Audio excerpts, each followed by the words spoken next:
wafdi uu hogaaminayo gudoomiyaha maxkamadda gobolka Banaadir ayaa lagu soo dhaweeyay magaalada Cape Town ee dalka South Africa halka uu qaybgalayaan shir. warbixinta soo socota wariyaheena Cabdullaahi Dasaar ayaa Cape Town ku soo diray.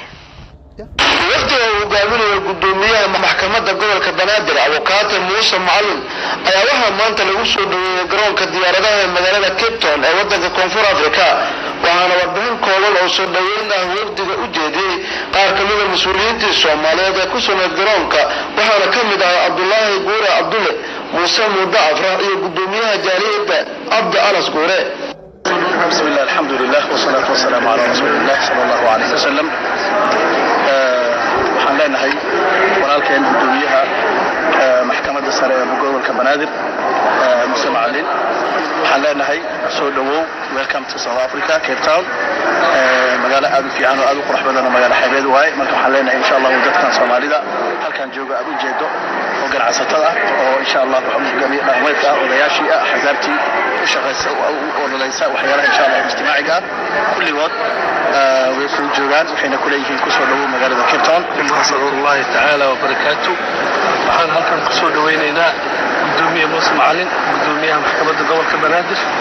welcome to South Africa gobolkan Western Cape soo dhawow. waxaan aad iyo aad u jecelnahay inaan mar walba soo dhaweyno madaxdeena qaranka nooc kasta iyo heer kasta iyo darajo kasta yihiin insha Allah ta'ala waa isla joognaa hadii alla yiraahdo billahi tawfiiq. maxkamadda gobolka Banaadir Abukaate Muuse Macalin waxaan leenahay gudoomiyaha soo dhawow. dadkan Soomaaliyeed ee ku nool gobolkan Western Cape waxay had iyo jeer diyaar u yihiin ama jecel yihiin soo dhaweynta mas'uuliyiinta sare ee dawladda federaalka Soomaaliya heer kasta iyo mas'uul kasta yihiin gudoomiye annaguna waxaan nahay dadkii baahida u qabay qaybta aad joogto waa qaybta noqosaysa marka insha Allah ta'ala waxaan leenahay soo dhawow. ugu dambeyntii gudoomiyaha maxkamadda gobolka Banaadir Abukaate Muuse Macalin ayaa waxa uu mahad celiyay shacabkii soo dhaweeyay isla markaana warbaahinta waxa uu siiyay warbixin kooban oo ku aadan socdaalka wafdigiisa.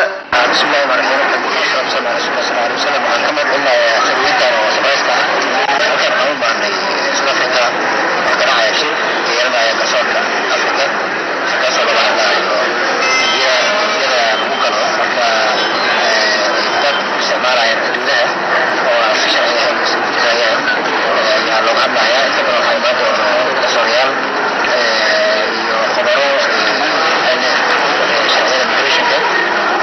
Soomaaliya qayb ka tahay bulshada ka tahay sida lafteeda uu halkan insha Allah shirkaas ku socdo soo socdo insha Allah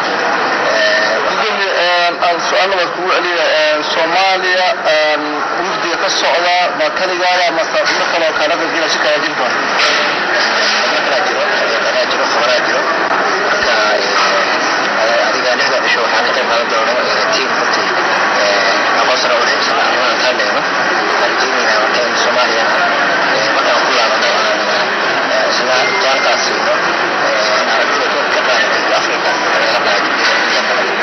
wafdiga ayaa waxa ay waddanka Koonfur Afrika uga qayb gali doona shirar kala duwan oo intooda badan looga hadli doono garsoorka Afrika.